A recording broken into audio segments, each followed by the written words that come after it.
The story revolves around Cliff and David, two astronauts who have been on a mission in space for 2 years with another 4 to go.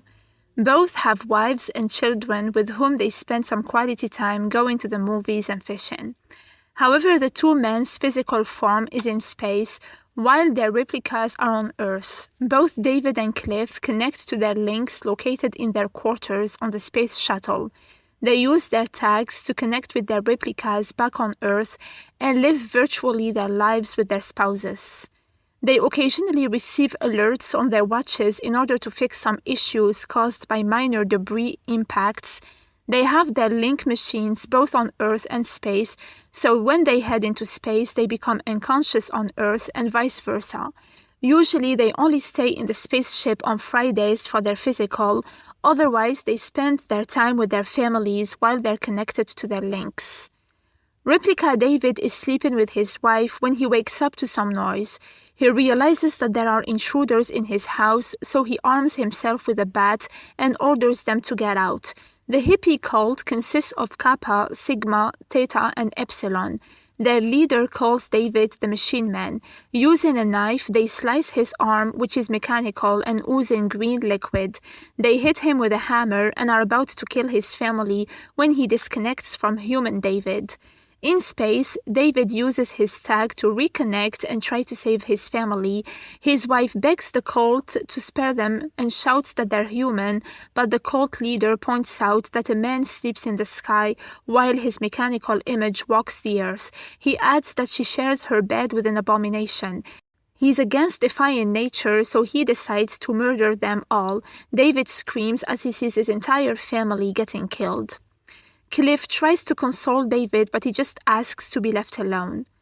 Replica Cliff tells his wife Lana that the hippie cult destroyed David's replica and set it on fire, which means that the whole time that Replica Cliff is on Earth, David is alone up there. Replica Cliff is notified of an airlock issue, so he connects to his link in space. He realizes that David is feeling suicidal and trying to throw himself out. Cliff tells Lana that David is lost. He can't reach him and he doesn't know what to do. Lana suggests letting him use his link for an hour or so to let him walk in the woods, feel the breeze on his face. Cliff proposes the idea to David, who accepts. Cliff uses his tag and connects David to his replica. Lana takes him to see the forest and shows him her favorite spot.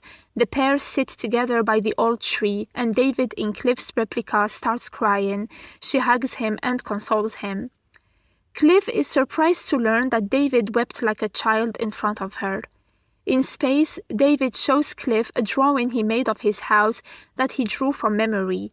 He asks Cliff to get him a canvas and some oils in order to paint him something for his home. For that, he needs to use his replica again for an hour once a week, while Cliff does the physical. Lana reluctantly agrees. David in Cliff's replica set up his things up in the barn and starts painting. He and Lana talk about books and he promises to think of a few recommendations for her. He then grabs her hand and teaches her how to paint. On his next visit, he asks Lana for some linseed oil. They then drive into town to buy some at the hardware store, then check the bookstore. He advises her to buy a book. The clerk recognizes him and has a little chat with him. She then asks about David, unaware that she's talking to him through Cliff's replica. He gets sad when she reminds him of his dead family. In the car, Lana pats him on the shoulder and holds his hand. David in Cliff's replica adds Lana in the painting. He then plays some music and invites her to dance with him, then starts kissing her neck. At first she gives in, but then she apologizes for giving him the wrong idea. Henry watches them as they both head home. David insists that Cliff won't know, but Lana reminds him that he's not her husband. David tells her that Cliff is no match for her, but Lana asks him to leave. David then discovers that little Henry wrecked his painting, so he gives him a little smack upside the head. Lana tells Cliff, but he reminds her that their son needs keeping in line. He adds that David wants to finish the painting and needs 2 more visit stops. While David in Cliff's replica fixes the painting, Cliff discovers paintings of his wife naked in David's quarters. He confronts him about it and threatens to bust his jaw. David claims that it's just a fantasy. Cliff pins him to the wall and punches him. David reminds him that he doesn't have anything anymore. He tells Cliff that he's got it all, and he doesn't even care. He adds that Lana is a lonely woman, unappreciated and unsatisfied. We then see that Lana is staying in the car with Henry, waiting for Cliff to return home. She then sees as Cliff destroys the painting. He asks Lana if she posed for David, show him her body or touched him, but she swears she didn't. He lets her know that David drew her naked in his quarters. He adds that David draws from memory, but Lana assures him that he has seen nothing. She swears that nothing happened, but admits that she feels lonely because he is a shadow and she is real. David didn't touch her, but she wished he did. Cliff apologizes to her and hugs her. David apologizes to Cliff, saying that he overstepped the mark. He asks to use his link to apologize to Lana in person and say goodbye to her. But Cliff states that his visits offend Lana, and the thought of him returning makes her vomit. He reminds him that Lana is his for all time, and he will not see or speak to her ever again. David shaves his beard, then heads to Cliff's quarters. Cliff gets an alert and David lies to him, saying that a small impact happened a few minutes ago, and the coolant tubing took a hit as it's leaking pretty bad.